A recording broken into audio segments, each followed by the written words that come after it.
Esta es una producción de Grupo Fórmula. Encuentra más contenido como este en radioformula.mx. En la línea telefónica le agradezco mucho, como siempre, la doctora María Amparo Casar a estas horas en su juicio para comentar con usted y con nosotros algo que ella denomina el decrecimiento. ¿A qué se refiere María Amparo? A quien saludo, por supuesto, con muchísimo gusto, a lo que vamos a escuchar enseguida. ¿Cómo estás, María Amparo? Qué gusto.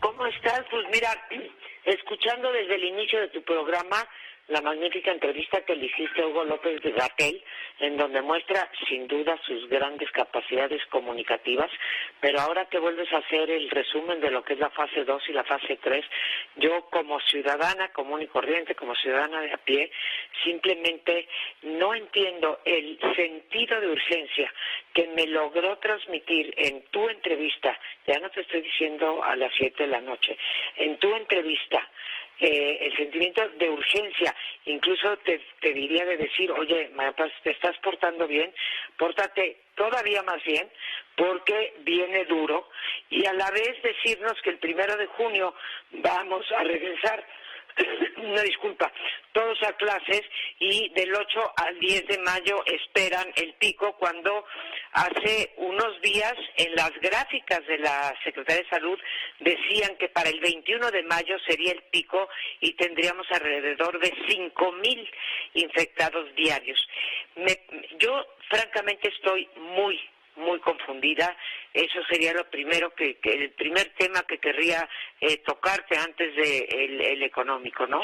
Sí, de acuerdo, entiendo claramente, y si leíste a Aguilar Camín, a quien... Sí, escuché que lo glosaste, sí. Lo recomiendo mucho en Milenio, donde él, con base en un documento que se titula COVID-19, Epidemia México 2020, conclusiones del equipo científico que se dio a conocer el jueves de la semana pasada, se dan a conocer algunos puntos de incidencia del contagio, que no es lo mismo en Ciudad de México que en algún municipio del estado de Michoacán, o no es lo mismo en Guadalajara, Jalisco, que en, no sé, la Encarnación de Díaz, etcétera. Es decir, son puntos distintos y por lo tanto tienen curvas distintas y más o menos tratan de homogeneizar el asunto, pero sí deciden, me queda clarísimo, María Amparo Casar, sí deciden entrar a la fase 3 más que para reforzar las medidas sanitarias, desde luego, para que pongamos más atención y no nos relajemos, también desde luego, pero sobre todo para que no vaya a haber tal cantidad de contagios que se sature el sistema de salud. Muy bien, yo puedo coincidir con todas estas recomendaciones y esta explicación que me da el subsecretario López Gatell. Quisiera ver, para ya tocar el tema al que me estás convocando, quisiera ver también así como una política tan enfática de que nos quedemos en la casa, de que usemos tapabocas, de cortar las actividades esenciales, etcétera, la misma enjundia para con el virus que está atacando a la economía mexicana. ¿Por qué, Pepe? Porque creo que cuando la pesadilla del COVID-19 termine, vamos a tener a muchas mexicanas y mexicanos buscando trabajo, buscando empleo, y la pregunta es si va a haber empleadores. Y pienso que esta pregunta es la que debe de guiar la toma de decisiones. Es de la misma manera que entramos tarde, tuvimos la experiencia de muchos países para tomar las medidas preventivas y que el virus no se extendiera, y llegamos tarde a pesar de tener la información. En este caso de las medidas económicas estamos llegando todavía más tarde. Cada minuto que pasa, cada día que pasa sin tener una política económica, digamos, para resumirlo todo, contracíclica, es una oportunidad perdida.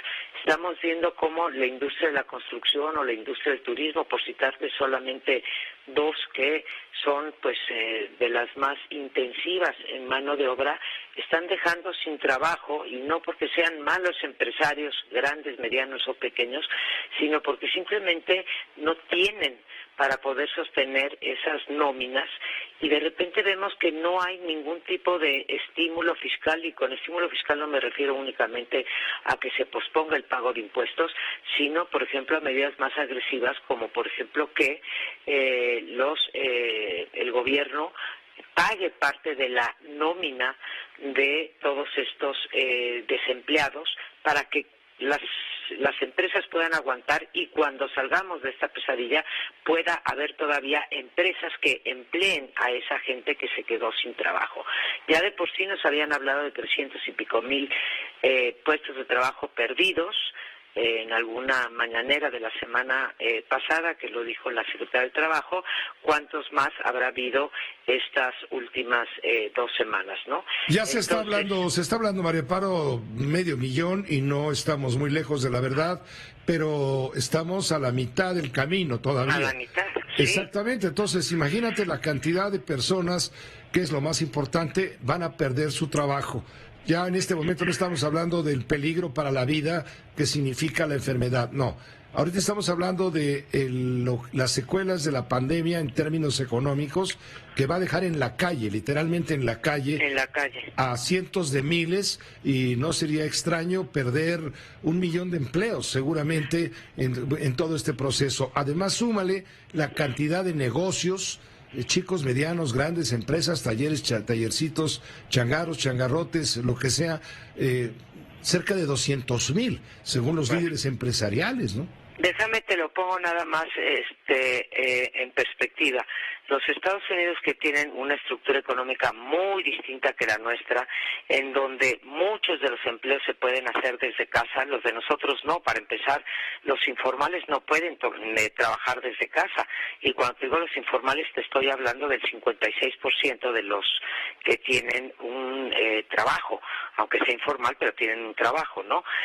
Teniendo una estructura que no depende, como dependemos nosotros, de las remesas o del turismo, que son 2 de las principales fuentes de ingresos, y que no tienen una estructura tan grande de pequeñas, medianas empresas, y desde luego que no tienen informalidad, tienen ya 23 millones de desempleados, ¿no?, que han aplicado al seguro del desempleo. Vemos los países de América Latina y varios de los países, de los pocos que se miden con México, que están asumiendo las nóminas. El gobierno no lo está haciendo a través de sus programas sociales, que esos ya estaban desde antes, Pepe, no son una novedad. El único que se ha ampliado es el crédito de 25,000 pesos. 25,000 pesos, ¿para cuánto te gusta que alcance si tienes 10 trabajadores de 2 salarios mínimos? Pues te alcanza para tener a 4 trabajadores.